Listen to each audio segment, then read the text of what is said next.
que hoy en Burdeos tenemos una temperatura de 37, mañana está previsto que haya 38 grados y pasado mañana más de 41 grados. Y estamos sufriendo unas temperaturas altísimas, así que yo creo que efectivamente es muy oportuno hablar del cambio climático. Este trabajo, como decía, se ha realizado en el ISVV, Instituto de Ciencias de la Viña y del Vino, con el apoyo de Galeries Page y comenzó en 2011, justo después de dos vendimias cálidas, 2009 y 2010, con consecuencias considerables en cuanto al equilibrio aromático.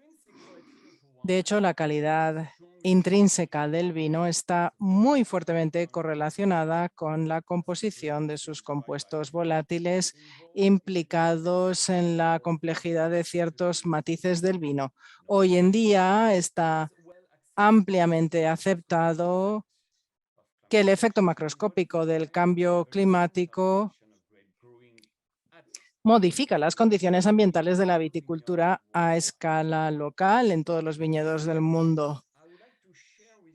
Para ilustrar esto, voy a compartir con ustedes algunos resultados interesantes de mi colega Grégory Gambetta en el ISVV, de nuevo el Instituto de Ciencias de la Viña y el Vino, publicados recientemente en InfoWine. Aquí, de hecho, ven diversas métricas de temperatura desde los años 50 del siglo XX hasta la actualidad en Napa y también en Burdeos. Como pueden ver en la diapositiva, todas ellas apoyan la misma conclusión. Las temperaturas han aumentado significativamente durante las últimas décadas. A la derecha se muestran los cambios históricos de la temperatura media en el periodo de crecimiento registrados desde el 1 de abril hasta finales de octubre. Es interesante observar que hoy en día en Burdeos vemos valores muy similares que en Napa. A la izquierda de la diapositiva podemos observar el aumento de la temperatura media máxima durante el mismo periodo de tiempo. Y es interesante comentar que esta tasa es más rápida en Burdeos que en Napa. Otro parámetro interesante a tener en cuenta es lo que llamamos el número de días con una temperatura máxima mayor de 34 grados centígrados durante el periodo de crecimiento. Es interesante observar la comparativa de estos datos entre Burdeos y Napa. Y podemos observar que hay un aumento claro, lento, pero significativo en Napa, algo que se puede ver en rojo en este gráfico, y seguramente esto determina la calidad o tiene un impacto en la calidad final de las uvas y por tanto del vino. El efecto macroscópico del cambio climático ha modificado las condiciones de cultivo de la uva a nivel local, como ven en la diapositiva. Por ejemplo, uno de los efectos más importantes observados desde hace tiempo en Saint-Émilion es con respecto al impacto del cambio climático es la evolución del pH, que se muestra en la parte derecha de esta diapositiva, así como la evolución de la concentración de etanol, parámetro que se controló en vinos de Saint-Émilion, como he dicho. Este aumento está vinculado a la madurez de las uvas.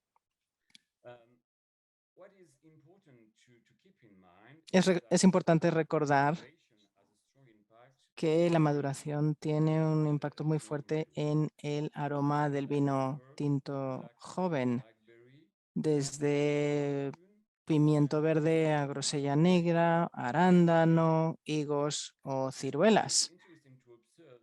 Y es interesante observar que con cada vez mayor frecuencia estos sabores a frutas secas se encuentran en mostos y en vinos tintos jóvenes, especialmente Merlot, con una frecuencia cada vez mayor, como decía. Además, el impacto de todo esto modificará el aroma de los vinos tintos, y esto también acarreará impactos o efectos en el consumo a largo plazo por parte de los consumidores. Sophie Dalberg, mi compañera, ya lo ha observado, y también influye en la tipicidad u originalidad producida con uvas maduradas en exceso. Y, por supuesto, hay un impacto económico a la larga. Esta tipicidad u originalidad que he comentado antes es de lo que ha hablado Philip. Y esto explica por qué es tan importante comprender este fenómeno para un mejor control y, por supuesto, para una mejor gestión en última instancia. Entonces, el proyecto que quisiera describir hoy con respecto a la identificación de marcadores químicos responsables de los aromas a fruta seca detectados en las uvas y también en los vinos jóvenes. Este proyecto decidimos ejecutarlo para, en última instancia, obtener una herramienta analítica para poder evaluar con precisión los parámetros agronómicos y enológicos que desencadenan la formación de estos matices en el vino. El primer paso de este proyecto fue seleccionar el mosto de vinos tintos que tuvieran aromas o no, aromas a fruta seca, con el fin de identificar estos marcadores volátiles. Y para ello seguimos procedimientos tradicionales, incluyendo la cromatografía de gases acoplada a análisis de olfatometría y, por supuesto, sistemas multidimensionales muy complicados. Gracias a este enfoque detectamos 22 zonas odorantes, que es como las llamamos, y se identificaron 7 compuestos, incluyendo furanonas, cetonas y lactonas, y también utilizamos metodologías analíticas para la cuantificación en mostos y vinos. El primer experimento tras la tarea de identificación se realizó con el fin de contestar a la pregunta relativa al vínculo entre el aroma del mosto y el aroma del vino tinto joven.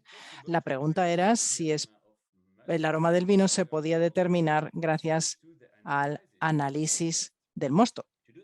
Para hacerlo, seleccionamos diversas uvas de 2 añadas distintas, 2012 y 2014, de las variedades Merlot y Cabernet Sauvignon. Estas uvas se cosecharon en fechas distintas y elegimos esas fechas distintas, y en el laboratorio se realizaron microvinificaciones siguiendo los procedimientos estándar de vinificación.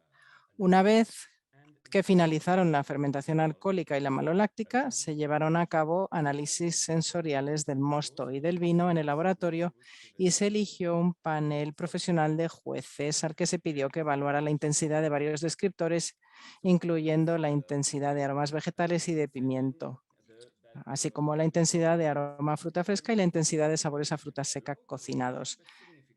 Aquí ven los resultados obtenidos. En primer lugar, podemos observar que con respecto al pimiento y otros descriptores hay una correlación muy buena entre la intensidad detectada en el mosto y la intensidad detectada en los vinos tintos jóvenes. Con respecto a los sabores a fruta fresca, no hay correlación, y ello no nos sorprende si pensamos que los aromas están estrechamente vinculados con la fermentación alcohólica y todos esos procesos anejos. Con respecto a los aromas a fruta seca, es interesante constatar que hay una correlación bastante buena entre la intensidad de este aroma detectado en el mosto y la intensidad de este aroma detectado en el vino tinto joven. Esto significa que cuando podemos detectar este aroma en el mosto, también podremos detectar este aroma en los vinos tintos jóvenes, gracias a la evaluación sensorial en el mosto.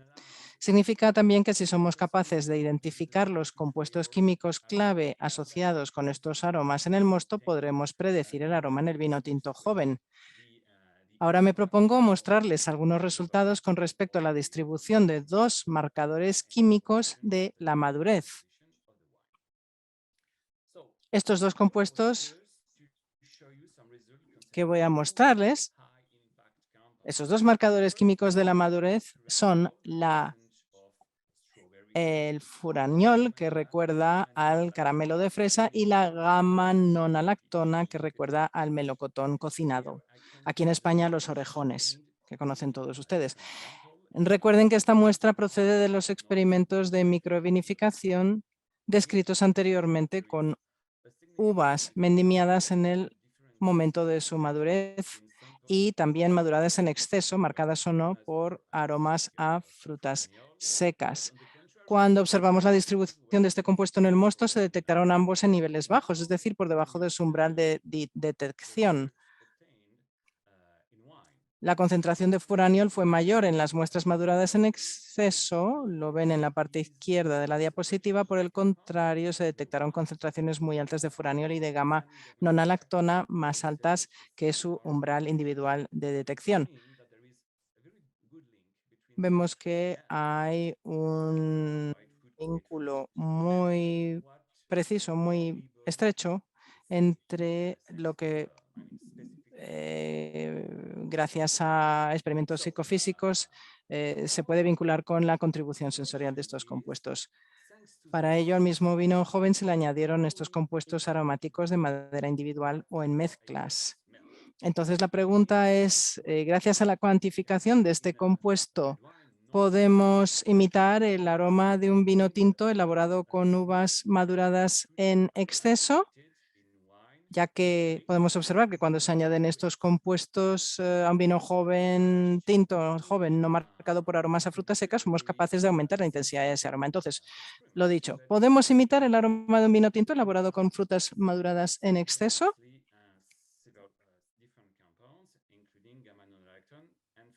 Diferentes compuestos, incluyendo gamma-nonalactona y furaniol. Y lo que observamos es cuando añadimos o juntamos estos dos compuestos, somos capaces de aumentar significativamente la intensidad de los aromas a fruta seca. Y esto significa que este compuesto o estos compuestos tienen que ver con los aromas de mostos y vinos de fruta seca y podemos imitar estos matices detectados en vinos. Bien, ahora me gustaría mostrarles algunas investigaciones que se han llevado a cabo para obtener estos resultados y me gustaría mostrarles los resultados ya obtenidos hace mucho tiempo en relación con el impacto de la fecha de vendimia en la evolución del aroma de los vinos y también en la evolución de los químicos específicos. Y he seleccionado para ello hoy un compuesto que se llama gamma nonalactona, del que acabo de hablar.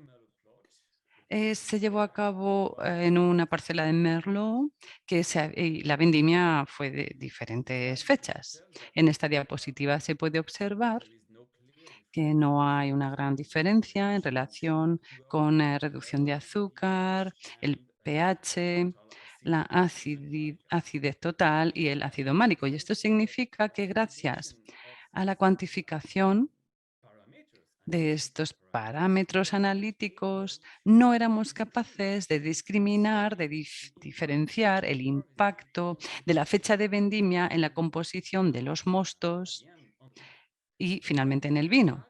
Entonces, ¿cuál es el efecto de la composición final en la composición final del vino?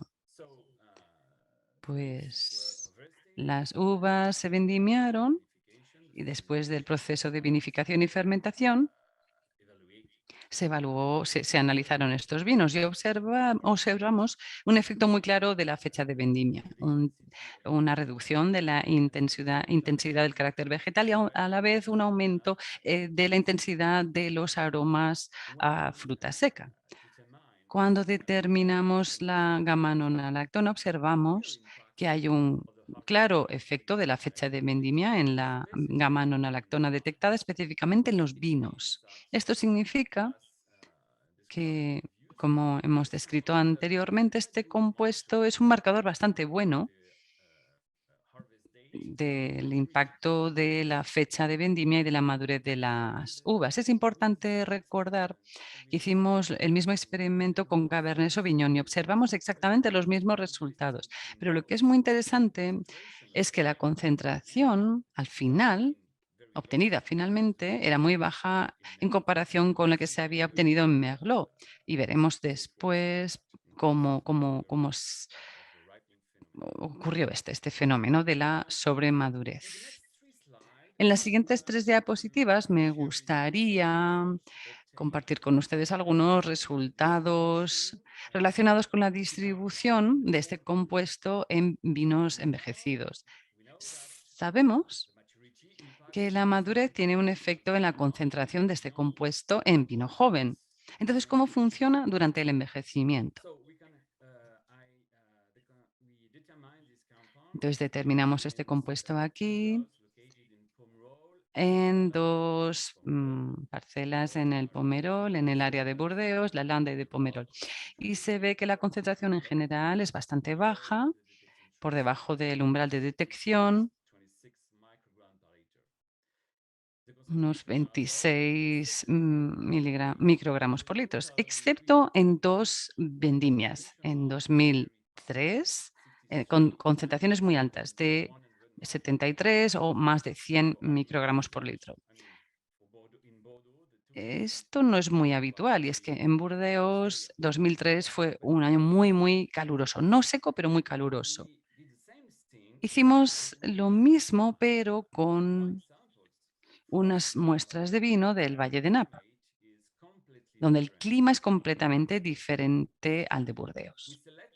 Seleccionamos dos viñedos, dos bodegas en el Valle de Napa, localizadas en Rutherford y en el Foss Valley, a una altitud mucho mayor. Y lo que observamos es que la concentración de este compuesto, de este compuesto era muy diferente dependiendo de, de las dos viñedos, especialmente más elevado, más alta en Rutherford, en el Valle del Napa.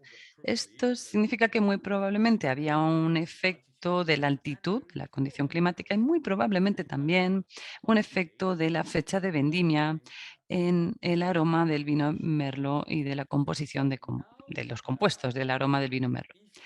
Y ahora, si comparamos los valores obtenidos con los valores obtenidos para el Cabernet Sauvignon, una uva o vino de uva Cabernet Sauvignon, también en Napa, es muy interesante comparar los resultados obtenidos para Merlot y para Cabernet Sauvignon. Aquí comparamos la distribución de la gamma nonalactona para las mismas bodegas que hicimos en Napa para la horquilla temporal de 2001 a 2015. De nuevo, es muy interesante ver que la concentración es bastante diferente de acuerdo con la fecha de vendimia. Se puede ver dos vendimias extremas en cuanto a concentración, la de 2010 y la de 2007. Y la otra también extrema, la más baja, fue la de 2011. Es muy interesante porque cuando sabes que la vendimia de 2007 fue muy sometida a temperaturas muy altas, las uvas de Napa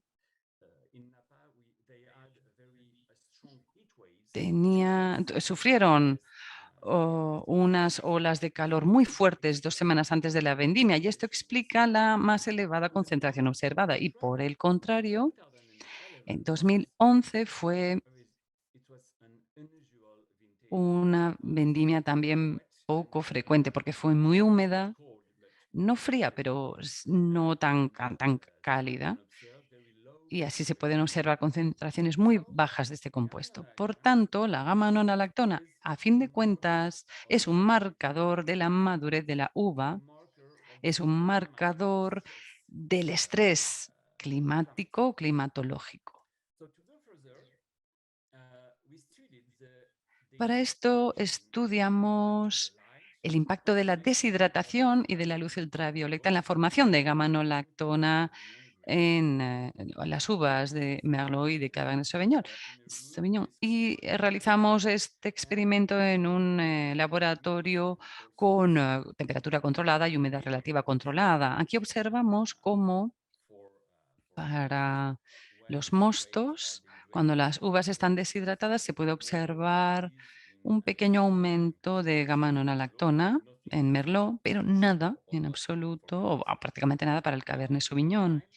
En cuanto al vino, podemos observar un aumento muy claro de este compuesto para las uvas deshidratadas, y este fenómeno también se observó para el Cabernet Sauvignon, pero a menos medida que para Merlot.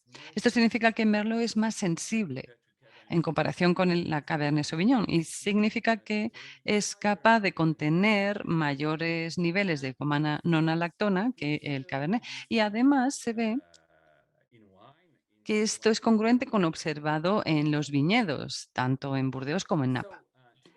Entonces, para seguir avanzando, tratamos de entender e identificar un modelo, un patrón químico que explique la formación de este compuesto en el vino. Gracias a un estudio llevado a cabo en el ISVB con mis compañeros Thierry Quimont y otros, identificamos por primera vez un nuevo precursor de esta lactona.